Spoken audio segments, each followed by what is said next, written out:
Hi friends, welcome to Radhika kitchen. Is మన recipe వచ్చేసరికి టమాటా రసం చేసుకున్నాను. నేను చెప్పిన ప్రాసెస్తో చేస్తే పర్ఫెక్ట్గా ఎంతో టేస్టీగా వస్తుంది, క్విక్గా అయిపోతుంది.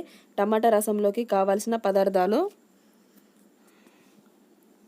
టమాటా, మిర్చి, ఎల్లిపాయ, కరివేపాకు, ఎండుమిర్చి. ఇక్కడ నేను పోపు దినుసులో పచ్చనిపప్పు వేసుకోలేదు, ఆప్షనల్ అండి. నిమ్మకాయ సైజునంత చింతపండును నానబెట్టుకున్నాను. టమాటాను ఇలా స్లైసెస్ లాగా కట్ చేసుకొని మిక్సీకి వేయాలి, ఇలా మెత్తగా. ఇప్పుడు స్టవ్ వెలిగించి బౌల్లో సరిపడినంత ఆయిల్ వేయాలి. ఆయిల్ వేడయ్యాక తాలింపు గింజలు వేయాలి, ఎండుమిర్చి వేయాలి, కరివేపాకు రెంబలు వేయాలి. ఇలా వేగాక మిర్చి వేయాలి. ఇలా కచ్చా పచ్చగా దంచి పెట్టుకున్న ఎల్లిపాయ పేస్ట్ వేయాలి, అల్లం పేస్ట్ వేయాలి. పచ్చివాసన పోయేదాకా ఇలా ఒకసారి కలుపుకోవాలి.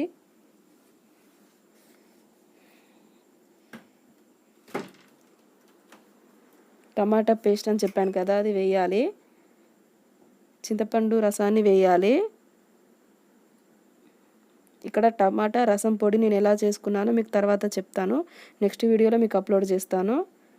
ఇలా మంటను లో ఫ్లేమ్లో పెట్టుకొని ఇలా ఒకసారి కలుపుకోవాలి.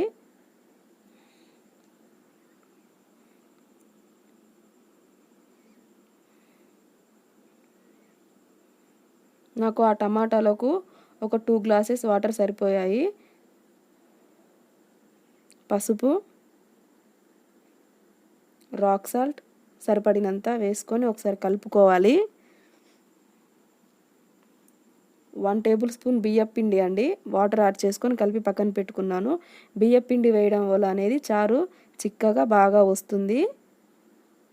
మీరు కూడా ఇంట్లో ట్రై చేయండి, చాలా బాగుంటుంది. ఫస్ట్ టైం నా ఛానల్ చూస్తున్న వాళ్ళు సబ్స్క్రైబ్ చేసుకోండి. ఇలా రసం మసులుతున్నప్పుడు